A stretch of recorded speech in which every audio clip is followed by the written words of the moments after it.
When accessing the firefighting simulation, we will see a panel in which we can configure the exercise. The panel shows 5 scenarios, all types of fire, and 6 types of fire extinguishers.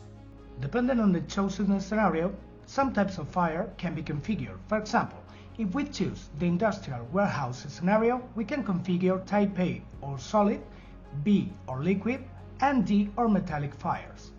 In the house scenario, we can configure type A or solid fires, C or gaseous, and F or K, which would be fires whose fuel is vegetable or animal fats or oils. Whether an F or a K appears to name the type of fire depends on the language chosen. If we have chosen the language Latin American Spanish, in the configuration, a K will appear instead of the F because the nomenclature is different in the different regulations. There are other nomenclature differences with respect to type B and C fires that in the case of NFPA standards are classified differently than in other regulations such as European ones. Type B fires in FPA standards are liquid or gaseous, while in European standards type C fires would be gaseous. Type C in FPA regulations are classified as electrical. In the office scenario, we can only configure type A or solid fire. In the outdoor scenario, it will allow us to configure type A or solid and B or liquid fires. The difference between this scenario and the previous ones is that we will have to take into account the direction of the wind when locating ourselves to extinguish the fire. The mixed reality real environment scenario allows us to extinguish a solid type fire in the same real location where we are. To do so, we will need an obstacle-free area of approximately 4 square meters to place the fire. We can now extinguish a virtual fire in our own factory, office or home.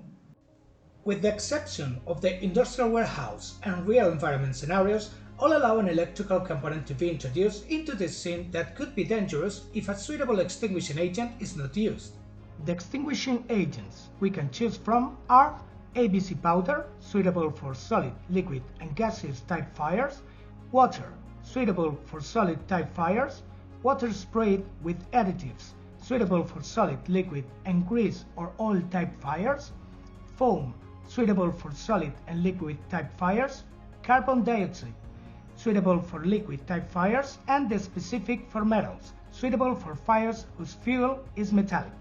To make the configuration, we will aim with the laser that we have in our hand and press the front trigger button to select the preferred options. For example, we will choose the following configuration: industrial warehouse scenario, solid 5 type, and ABC powder extinguishing agent.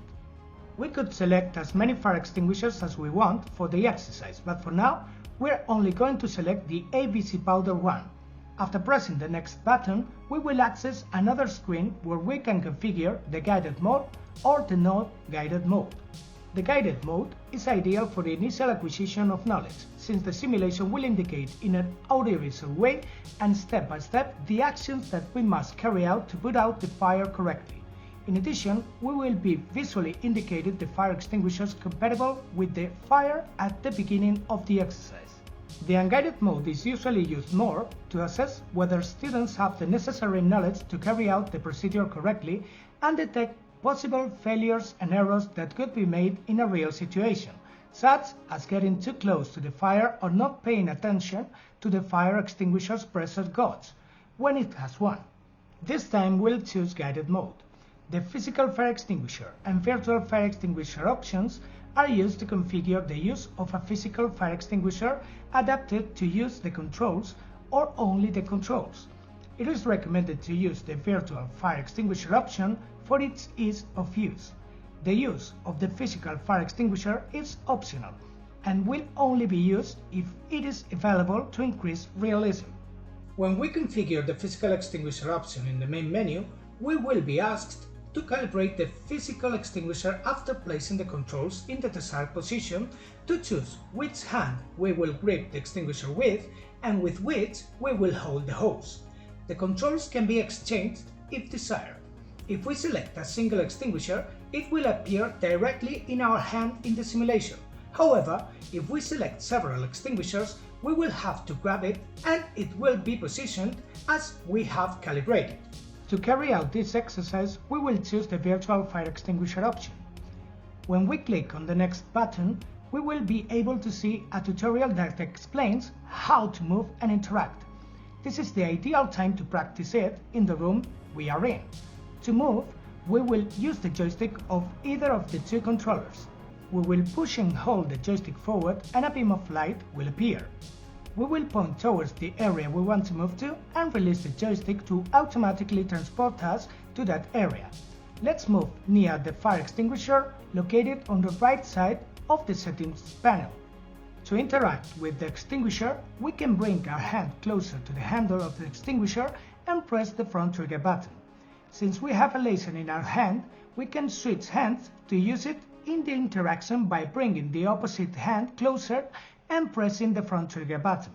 When you grab the fire extinguisher, the laser will temporarily disappear and you will be able to interact with it. With the hand in which we do not have the extinguisher gripped, we can remove the safety pin of the extinguisher and grab the hose. To use it, press the front trigger button with the hand holding the fire extinguisher. To release it, we will move to where it was originally located and leave it in the same place by pressing the front trigger button. Once both maneuvers have been practiced, we can proceed to begin the exercise. To do it, we will simply have to follow the audiovisual instructions that are indicated. The first step will be to check if the extinguisher is suitable for the type of fire. To do this, we will approach the fire extinguisher using the joystick of any of the controls. In this case, it is suitable since the fire is of the solid type and the extinguisher is marked with an A. Now we will proceed to check the pressure gauge of the fire extinguisher, whose needle should indicate the green stripe, thus indicating that it is not overpressure or with low pressure. As it is a powder extinguisher, we will shake it so that it is loose and facilitate the expulsion of the extinguishing agent, as it could compact due to lack of use or inadequate storage conditions. Now we will proceed to remove the safety ring from the fire extinguisher. To do it correctly, we must rest it on the ground and with our free hand remove the ring.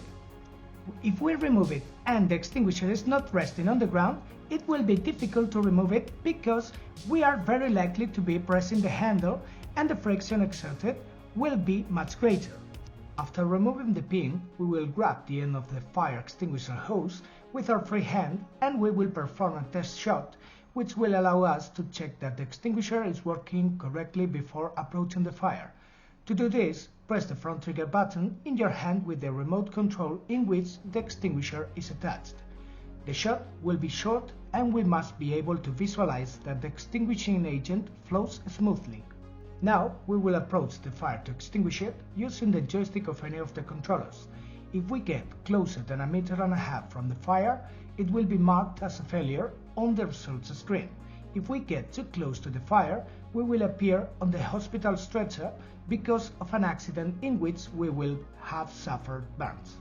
To extinguish the fire, we will aim the hose at the base of the flames and while we fire the extinguishing agent, we will make zigzag movements to cover the fire area more effectively. Once the fire is extinguished, without taking your eyes off the fire area, take 3 physical steps backwards or use the joystick on the controller to move backwards. The objective is to check that it does not reactivate, since the embers of a solid fire could cause it to restart. The exercise can be restarted or terminated at any time by pressing the X or A buttons on the controllers. At the end of the exercise, a screen will appear that will allow us to identify the student who has completed the exercise if this option was previously activated on the main screen of access to the simulations. If it wasn't enabled, the final results screen will appear directly.